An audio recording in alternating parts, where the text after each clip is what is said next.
മാന്നാർ കൊലപാതക കേസിൽ ഒന്നാം പ്രതി അനിലിനെ നാട്ടിലെത്തിക്കാനുള്ള ശ്രമം ഊർജിതമാക്കിയിരിക്കുകയാണ് പോലീസ്. കൊലപാതകം നടത്തിയ കാറും ആയുധങ്ങളും കണ്ടെത്താനുള്ള അന്വേഷണം തുടരുകയാണ്. പ്രതികളുമായുള്ള തെളിവെടുപ്പ് ഇന്നുണ്ടായേക്കും. എന്നാൽ കേസ് പോലീസിന്റെ നാടകമാണെന്ന് കോടതിയിൽ വാദിക്കാനൊരുങ്ങുകയാണ് പ്രതിഭാഗം. കലയെ കൊലപ്പെടുത്തുന്നതിന് ദൃക്സാക്ഷികളില്ല എന്നായിരിക്കും പ്രതിഭാഗം കോടതിയിൽ പ്രധാനമായും വാദിക്കുക. കലയുടെ മൃതശരീരം തങ്ങൾ കണ്ടുവെന്ന് നിലവിൽ കസ്റ്റഡിയിലുള്ള പ്രതികൾ മൊഴി നൽകിയതായാണ് പോലീസ് ഭാഷ്യം. കലയെ കൊലപ്പെടുത്തിയ കാലയളവ് ഇനിയും കണ്ടെത്താനായിട്ടില്ലെന്ന് പോലീസിന്റെ കസ്റ്റഡി അപേക്ഷയിൽ തന്നെ സൂചിപ്പിച്ചിട്ടുണ്ട്. പെരുമ്പുഴ പാലത്തിൽ വെച്ച് എങ്ങനെയോ കലയെ പ്രതികൾ കൊലപ്പെടുത്തിയെന്ന് മാത്രമാണ് പോലീസിന്റെ നിലവിലെ അനുമാനം.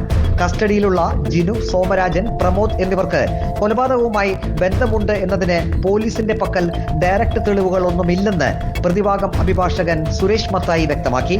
അവർക്ക് കിട്ടിയ പോലീസിന് കിട്ടിയ വിവരത്തിന്റെ അടിസ്ഥാനത്തിൽ അവര് അവിടുത്തെ ഒരു സെപ്റ്റി ടാങ്ക് തുറന്ന് പരിശോധിച്ചപ്പം അവിടെ പ്രത്യേകിച്ച് യാതൊരു തെളിവും അതിനകത്ത് കിട്ടുന്നില്ല. അവർക്ക് സംശയം തോന്നിയ 3 പ്രതികളിലേക്ക് ഇപ്പോൾ അവരെത്തി നിൽക്കുന്നു. അത് ഞാൻ മനസ്സിലാക്കിയിടത്തോളം ആ പ്രതികൾ എനിക്ക് നൽകിയ വിവരത്തിന്റെ അടിസ്ഥാനത്തിൽ അവർക്ക് ഈ സംഭവമായിട്ട് യാതൊരു ബന്ധവുമില്ലെന്നാണ് അവർ കോടതിയിൽ വെച്ച് എന്നോട് സംസാരിച്ചത്.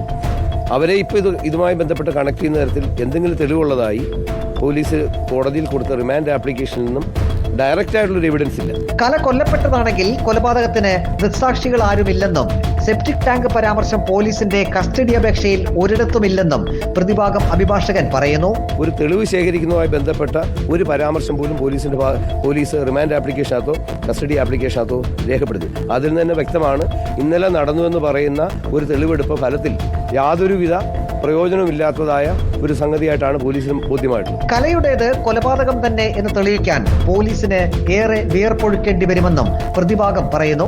അനിൽകുമാറിന്റെ വീട്ടിലെ സെപ്റ്റിക് ടാങ്കിൽ നിന്നും പോലീസ് ശേഖരിച്ച വസ്തുക്കൾ മൃതദേഹാവശിഷ്ടങ്ങൾ തന്നെയെന്ന് ശാസ്ത്രീയ പരിശോധനാ ഫലം വരുമെന്നാണ് പോലീസിന്റെ ഉറച്ച പ്രതീക്ഷ. റിപ്പോർട്ടർ, ആലപ്പുഴ.